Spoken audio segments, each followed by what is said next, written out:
What common purpose actually starts to do is to grey the boundaries between one particular profession and another.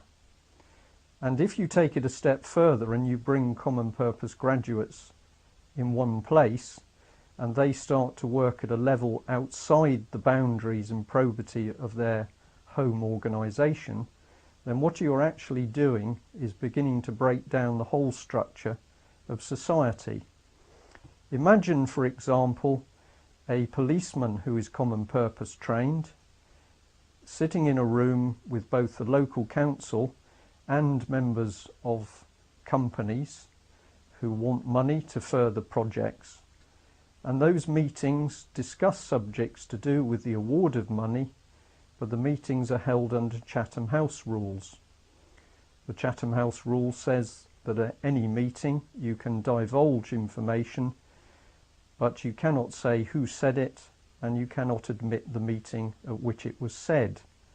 So effectively, we would now have a police officer and council officers who should have a bound of probity to their profession and the public, giving away information in secret. If everybody was honest, we wouldn't have a problem. However, we know that people aren't all honest, and so what common purpose starts to do is to actually allow people to gain information and to pass it amongst their common purpose colleagues in a way which mimics the Freemasons. In this case, we know that common purpose is highly political in its intent because it is backed strongly by European banks, including the Deutsche Bank, and we know from common purpose's own material that it is highly pro-European Union. So we start to get an uneasy picture of an organisation working under the surface of society, bringing people together, educating them in a political way, and educating them about the benefits of the European Union. Common Purpose is also very keen to talk to school children, and exactly the same thing applies. Common Purpose will run courses in schools where it will talk about the wonders of the European Union, but at the same time it forgets about teaching children the values and the history of their own country. What this starts to do over a period of time is confuse people. They're no longer entirely comfortable with their own nationality, and they are being pushed towards a rather combined nationality, part of the supranational state with the European Union. Common Purpose also attacks values. Common Purpose says that diversity is to be celebrated and that we should have equal numbers of people on every board, on every committee, around every table of every organisation. Now, whilst this may appear to be reasonable on a casual glance, when you start to think about it, it is unfair, because there will be occasions when there will be a predominance of one type of person, and they may be there due to the fact that they work to be in that position. It's not a question of what colour they are, it's a question of what they have done to achieve the position in which they are. Common Purpose doesn't want to follow these rules. It wants to set politically correct rules for who will be given positions of power.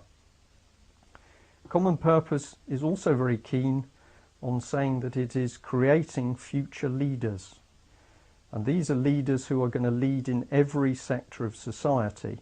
They are going to lead in politics, they are going to lead in civil society, they are going to lead in schools, education, the police, etc.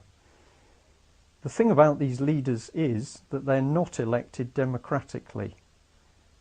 They are simply chosen by other common purpose people. And so what you are starting to create at one go is a little private elitist club. And indeed on other papers on the internet, if you do your research, you will find other people describing Common Purpose as an elitist organisation. If I draw you back to what's happening in society, many people are now saying that something is badly wrong in UK. They are saying things don't work anymore, whether it's the trains or the hospitals or the schools or what service you expect from your local council. There's an air that what we used to have that was good and well organised is becoming disorganised and fragmented. If we start to join up the pieces, what I believe from the research that I've done and from the research which is coming in from hundreds of people across UK, is that a number of organisations are actually pulling the UK apart. They are doing it with political correctness. That is not a joke, it's a form of cultural Marxism. It is designed to control how people think. We are starting to see organisations making strange decisions, and if we do our homework, we find that many of those organisations contain common purpose leaders. Could it be that those leaders are actually helping to break down society before we form the new so-called EU utopian state?